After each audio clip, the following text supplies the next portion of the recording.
Hola, mi nombre es Álvaro González y os doy la bienvenida a Sendero a la Nada y también a una nueva reseña de libros sobre espiritualidad. En esta ocasión vamos a reseñar un libro que es importante para quien se acerque a la obra del autor en cuestión, que es Fridtjof Schuon. Ahora hablaremos un poquito de quién fue este autor.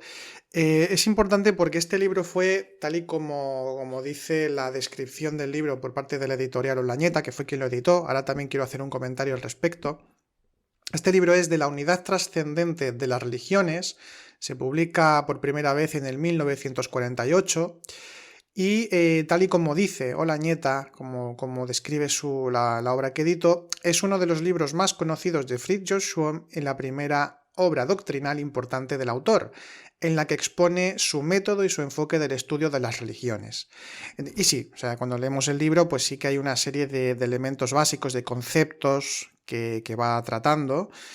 Pues hablar de lo que es el exoterismo y el esoterismo, de la universalidad y trascendencia que pone título a este libro, de todas las tradiciones, de la importancia que tiene la metafísica. De hecho, él directamente dice que la metafísica es el esoterismo. En fin, es un libro que es muy interesante para quien, por un lado, le interese la espiritualidad, y por otro, para que también le interese pues el perennialismo, que también quiero hablar un poco de él. Antes de empezar, quisiera hacer una mención a la editorial Olañeta, José Olañeta, José de Olañeta, editor, porque es una editorial, de hecho os dejaré la web y todo en la descripción, porque es una editorial que seguramente los que me estáis escuchando o tenéis algún libro de ellos o lo habéis visto como mínimo en alguna librería. Es una editorial que se dedica fundamentalmente a libros de espiritualidad, aunque también tiene libros de otro tipo, pero siempre marcados o siempre relacionados con algo, alguna tradición o alguna cultura, pero siempre desde un enfoque más cercano a la espiritualidad, incluso aquellos que no son directamente espirituales. Y tiene dos colecciones que son muy célebres.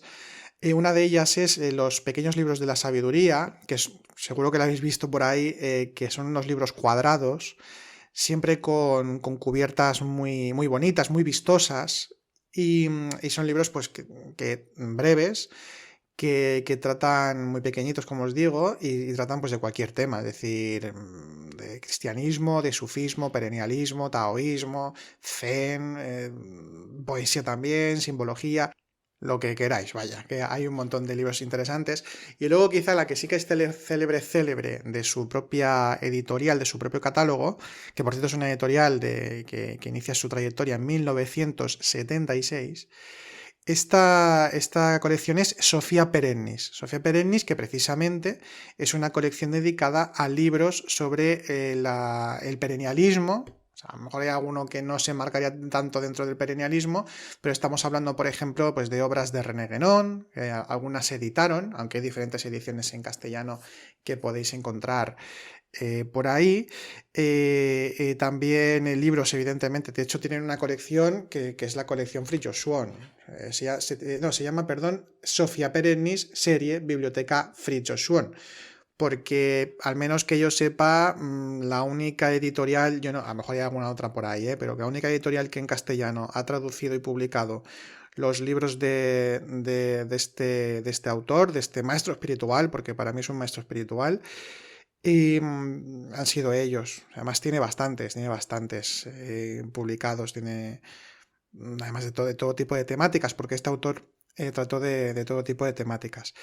De hecho, bueno, hace poco, si os acordáis, hicimos un podcast, Ángeles y yo, hicimos una charlita sobre una carta de uno de los libros, o sea, de un compendio de cartas, que es muy interesante, creo que se llama Cartas de un Maestro. Estoy buscando porque estoy viendo aquí la bibliografía publicada de Olañeta y ahora no lo encuentro, pero bueno, son Cartas de un Maestro o algo así, Fridtjof Schuon, buscáis eso y ya está. Incluso también fue poeta este autor, de hecho, fue poeta, tiene varios libros publicados de poesía. Yo tengo aquí uno que se titula Ad Astra, Stella Maris, no lo he leído todavía, ya os contaré. Pero bueno, lo dicho, tiene mucha obra publicada muy interesante. Pues bien, como siempre me gusta hacer un poquito de introducción de quién es el autor que vamos a tratar, que de hecho no creo que sea la única que hagamos este año de reseña de algún libro de Schwann, porque realmente vale la pena. Entonces, ¿quién es? ¿Quién fue Fridtjof Schwann y qué es el perennialismo? Porque no se puede explicar una cosa sin la otra. Fridtjof Schwann es un hombre que nace a principios del siglo XX, nace en Suiza, pero viene de familia alemana y desde pequeño, desde muy joven, tiene grandes inquietudes espirituales. Parece ser que él leía textos sagrados y se interesaba por las religiones desde muy pequeño. Cuando digo pequeño parece ser que fue a partir de los 10, 11 años. Fue compañero de escuela de otro perennialista importante, aunque este se enmarcó más en parte, se enmarcó más en temas de arte, en temas de arte sagrado, que es Titus Burckhardt, aunque también tiene un libro muy interesante que también me gustaría reseñar, que es el libro Alquimia. Y bueno, Schwann, después,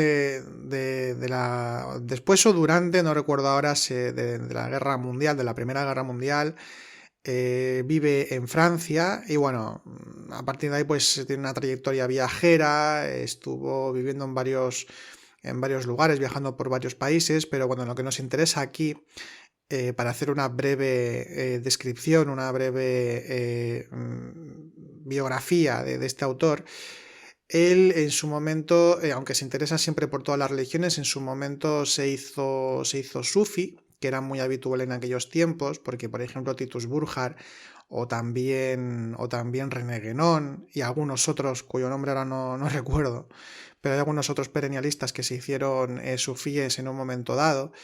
No estoy seguro de que Schwann fuera sufí siempre. Debería consultarlo, quiero decir, al leer alguna biografía o enterarme un poco más sobre él, porque es un autor que todavía estoy leyendo, me queda bastante obra de él por leer, la estoy estudiando. Pero la cuestión es que él en su momento, por una serie de razones, y bueno, lo digo, él lo explica, ¿no? Parece ser que él, en cierto momento, después de estar en una tárica durante un tiempo y de tener cierta trayectoria ya espiritual profunda, tiene una experiencia imaginal a través de un sueño, y digo experiencia imaginal porque no es una proyección psicológica siempre un sueño, ¿no? Sino que es una experiencia más profunda en la que tiene cierta, no sé si llamarlo yo revelación o si él lo llamaría revelación, yo dudo que dijera eso de él mismo, pero sí que comprende que él tiene las tablas o que tiene la profundidad y el llamado también, el llamado, porque eso siempre él lo tiene en cuenta, que uno es llamado y que uno no es que desee las cosas, sino que uno es llamado por Dios para realizar lo que sea y él bueno, pues se conoce a sí mismo como, no que se reconoce a sí mismo, sino que descubre en cierta manera, en definitiva, que es un maestro. Y, o que es llamado a serlo, ¿no? Entonces, bueno, monta su propia tarica, monta su propio grupo y a partir de ahí pues tiene su propia trayectoria espiritual. Ya os digo que si leéis a Fridtjof Schwann, esto no es ninguna arrogancia por su parte, es un autor muy honesto, muy humilde y que si tuvo ese tipo de revelaciones, que esto sucede, es decir, esto por ejemplo, Ibn Arabi, que también tiene una profundidad impresionante y del que en más de una ocasión Sean también habla, evidentemente, por su trayectoria de Sufi, él, Ibn Arabi, constantemente se le decía en experiencias internas, le decían los profetas o le decía Dios mismo, que él también era un maestro de una importancia capital y en algún libro lo reflejaba. Entonces, lo dicho, la humildad es saber lo que uno es y entonces a partir de ahí este tipo de experiencias hay que entenderlas de esa manera, que cuando son reales, cuando no son proyecciones psicológicas de un megalómano, sino que de alguien que está en las cuestiones del espíritu, pues algunos son llamados a ejercer de maestros y ya está, es un asistente de la divinidad, no es que uno sea de por sí un maestro autónomo respecto al espíritu y que hace lo que le viene en gana, porque ya tiene él mismo su propia, insisto, su propia autonomía, sino que el que es maestro verdadero es más consciente que nadie de que es dependiente y que depende todo el tiempo y para siempre de Dios, del uno, para, para hacer cualquier cosa, simplemente para existir ya de entrada. En fin, para no desviarme tanto. Entonces él, aunque sí que era sufi, pero al menos por lo que yo he ido leyendo y lo que he ido viendo, y sus viajes, acaba en Estados Unidos y tiene una estrecha relación con diferentes culturas amerindias, a las que tiene mucho aprecio en su espiritualidad y vamos, que tiene contacto con ellos directo durante muchos años, y ya os digo que él fallece en Estados Unidos. Si no recuerdo mal ahora, creo que sí que fallece en Estados Unidos. Pues él tiene una trayectoria en la que, bueno, va escribiendo libros enmarcados en lo que podemos llamar el perennialismo. ¿Y esto qué es el tema del perennialismo? ¿Qué es la religio perennis? Bueno, os leo una frase muy, muy breve de Fridtjof Swan, en la que define lo que es la gnosis, el conocimiento universal, lo que es la filosofía perennis. Sencillamente, la gnosis, dice él, la gnosis o la filosofía perennis es el rasgo común entre los diversos lenguajes religiosos. Sin más. Dice, la gnosis señala la continuidad profunda entre las diversas formas de ser consciente de lo absoluto. Si se entiende que precisamente cualquier tradición es un prisma del absoluto, y esta es la tesis del perennialismo, pues hay una universalidad, una unidad trascendente de las religiones, como reza el título de esta obra, y es lo que es el perennialismo. El perennialismo lo que promueve, lo que estudia y lo que profundiza es en el encuentro y en el hacer aflorar aquello que es unitario, aquello que es común a toda tradición espiritual. Perdón, que ya los que escucháis en la nada ya sabéis que nosotros también pues vamos en esa línea, ¿no? Vamos en esa línea del estudio de las tradiciones espirituales, de aquello que es esencial en todas ellas, de lo que es la experiencia espiritual directa, de lo que es el camino espiritual en su forma más universal, y eso no en absoluto niega las religiones, porque además aquí incluso Swan también lo destaca, aunque él parece ser que tuvo alguna idea o intentó o promovió que no estaría nada mal el hacer una religión perenne con sus propios rituales, con sus propias, vamos a decir, como más o menos sus propios símbolos, su propia doctrina. Al mismo tiempo, no niega a ninguna de las religiones ya existentes, ni a todo lo contrario. Lo dicho, si todos son prismas, diversas formas de hacerse consciente de lo absoluto, cada religión va a mostrar una cara o diversas caras, si lo queremos decir así, diferentes prismas de la luz con mayúsculas. Entonces, el perennialismo va estudiando todo esto. De hecho, ya yendo directamente al libro, perdón, que quiero ahondar un poco más en esto, porque a veces creo que el perennialismo es algo conocido y hoy en día no sé si tanto, la verdad. O sea, para los que estudian estos temas sí, pero tampoco tanto. El perennialismo, en definitiva, no es un movimiento estructurado ni sistemático realmente.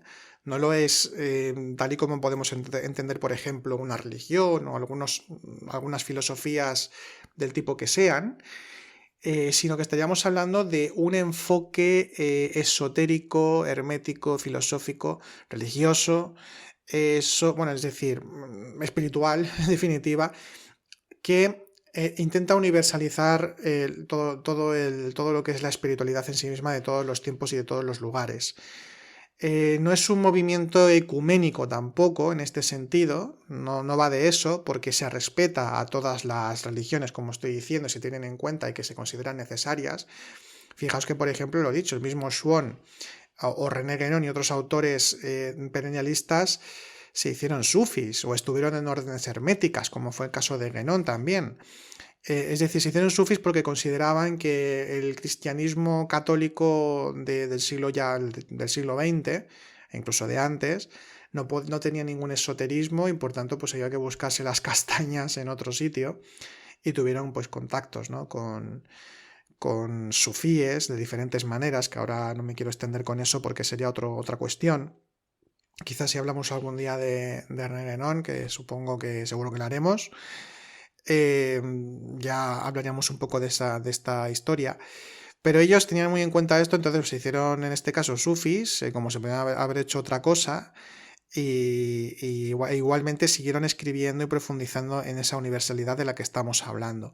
Y de hecho, ya mirando un poquito el índice de este libro de la unidad trascendente de las religiones, pues lo dicho, tenemos capítulos que están dedicados a, por un lado, también como a hacer un estudio comparativo, en cierta manera, de las religiones de Oriente y de Occidente, pero lo dicho, es decir, de hacer una distinción entre lo exotérico y lo esotérico, con X y con S, exotérico por un lado y esotérico por otro, analizar la relación entre lo exotérico y lo esotérico, también hablar de las limitaciones del exoterismo, que es el segundo capítulo, luego también de la trascendencia y universalidad del esoterismo, y incluso también tiene un capítulo dedicado al arte, las formas del arte. Tiene algún libro dedicado al arte sagrado, les interesaba mucho a los perennialistas en general. Los perennialistas sí que fueron compartiendo ciertos conceptos o ciertas formas de entender las religiones. Esto se puede comprobar en cartas y en comentarios, por ejemplo, entre Schwann y René Guénon, que se carteaban, se conocían, vaya. De hecho, Schwann tiene un libro que se titula, creo que algo así como sobre Guénon, o sobre René Guénon, en el que da su opinión sobre él, ¿no? En lo que estaba de acuerdo y en lo que no, que tuvieron mucha amistad. Y bueno, lo dicho, también hay otro capítulo del aspecto ternario del monoteísmo, otro capítulo sobre el cristianismo y el islam, sobre la naturaleza particular y universalidad de la tradición cristiana, y bueno, en fin, en estos capítulos es un libro de apenas 200 páginas. Va profundizando, va hablando de algunos de los conceptos importantes. Por ejemplo, según Schwann, la metafísica se distingue de la filosofía, porque para él la metafísica es el esoterismo directamente, ya no una rama del conocimiento como tal, sino que se puede decir que la metafísica es el esoterismo, y aquí entendiendo esoterismo como lo íntimo, de lo esencial de las cuestiones del espíritu, ¿no? De los caminos espirituales, del espirituvismo en este sentido. Pues dice que la metafísica se distingue de la filosofía. Aquí la filosofía lo enmarca como la filosofía, vamos a decir, entre comillas, oficial, la filosofía de ahora, no como también lo que se puede considerar metafísica o esoterismo, que es lo que originalmente fue, sino para hacer la distinción, porque ya sabéis que según el autor, os lo digo porque recordad la reseña que hice del libro de Algis Ozdavinic, si es que se pronuncia así, que no lo sé bien, creo que sí, más o menos, de la filosofía como rito de renacimiento. Aquí Schwann es otro contexto. Que por cierto, Uzdavinic fue muy estudioso, tuvo muy presente la obra de Fridtjof Schwann en sus estudios. Pues lo dicho, dice que Schwann que la metafísica se distingue de la filosofía en que la primera se mueve y procede del espíritu, mientras que la segunda es un procedimiento racional individual.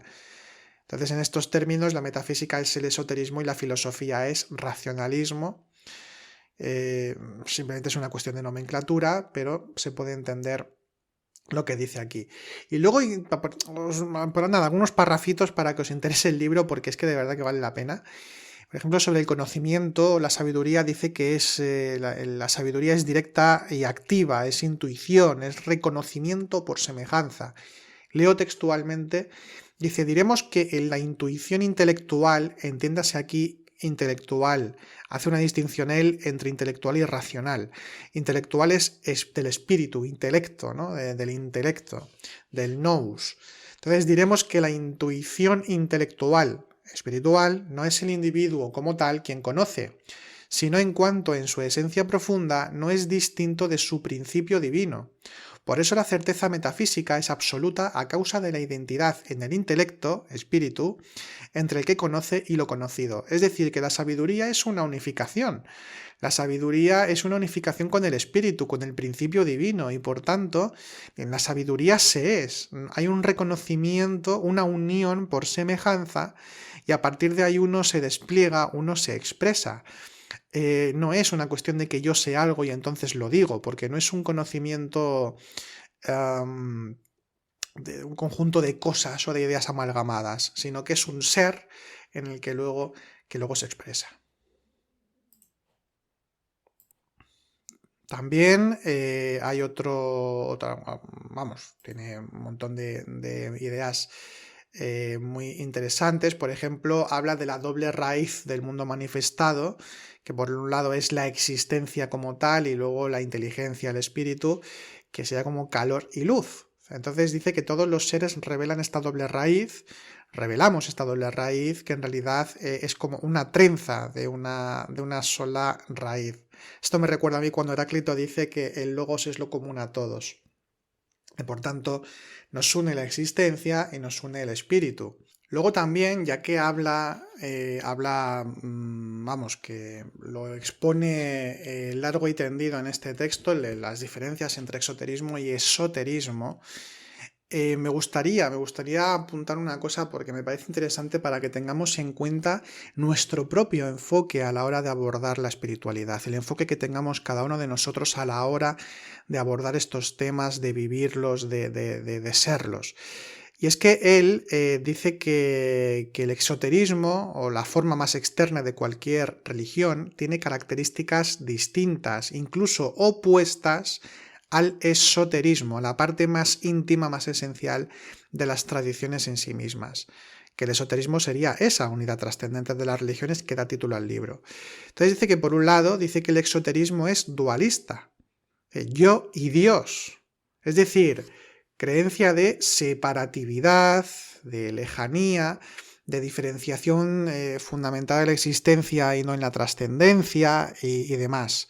Y esto lo podemos comprobar en gente que es creyente e incluso a veces quizá en nosotros mismos, que sin darnos cuenta nos lo vemos como muy lejano, nos lo vemos como algo totalmente inaccesible y cuando no es el caso, ¿no? Entonces hay como una negación que surge a partir de nuestra propia ignorancia, que consiste en negar la inmanencia de Dios. Entonces se puede añadir además que se concibe a Dios como poseedor de atributos, incluso egoicos, o sea, ¿no? Como que realiza cosas por motivos determinados o para con pueblos elegidos, y esto es en todas las religiones o en muchas de ellas. No estoy hablando del judaísmo para quien lo quiera entender así, sino que esto sucede en varias tradiciones, ha sucedido en vías filosóficas. Entonces, en fin, claro, esto es una manera de entenderlo pues que nos aleja y que hace que nuestra ignorancia perdure respecto a las cuestiones espirituales. En cambio, quienes se sumergen en el esoterismo son conscientes de que todo es una sola cosa. O sea, no hay separación real de Dios, ni es imposible la unión con Él. El camino, que es una nomenclatura que, como alguna vez hemos dicho, puede inducir a error por su connotación de recorrido, cuando en realidad estamos hablando de un punto en el que estamos. O sea, es el centro, es el punto, es algo unitivo y no un recorrido de un punto A a un punto B. Es un símbolo, pero estamos hablando de que sobre todo es no dualista, ¿no? No dualista. Entonces es muy, muy interesante también las reflexiones que va haciendo al respecto de esto, porque ya no es una cosa solo a nivel informativo o algunas consideraciones históricas sobre cuestiones de las religiosas, etcétera, sino que se mete directamente en lo que importa, que eso es lo interesante que tiene precisamente el perennialismo, que sí que habla de algunas cosas a veces de tema histórico de la historia de las religiones, pero al mismo tiempo, sobre todo, profundiza en cuestiones espirituales. Decir también, pero esto es algo, ya os digo, muy personal, y me refiero con lo de personal que es como un gusto mío o un rechazo o una opinión sin más, que hay una cosa de los perennialistas en general que consideran realmente a los textos sagrados, las escrituras, por ejemplo, tanto los libros sagrados de las religiones monoteístas aquí, como también en el hinduismo, como que son de carácter revelado, ¿no? Que es revelación, que las escrituras son la revelación como tal. Y bueno, yo no digo que evidentemente haya un pozo ahí de eso, pero al mismo tiempo también por otras lecturas y pequeños estudios que he ido haciendo en todos estos años, También hay mucha mano humana, evidentemente, en la constitución de estos libros, de forma interesada, dentro de un contexto, pues eso, de una época determinada, con ciertos elementos que solo tienen que ver con lo cronológico y no con lo cairológico, es decir, con el tiempo del espíritu. Entonces, bueno, lo dicho, no estoy aquí criticando ni el sincretismo, que a mí me parece que es lo único que existe en las religiones. Todo viene de algún sitio o de amalgamas de muchas cosas, pero bien constituido, bien construido. Es decir, que esto es simplemente cada religión que ha ido apareciendo con los tiempos. Es una reactualización de lo que ya había. Y eso es así, está bien, está perfecto.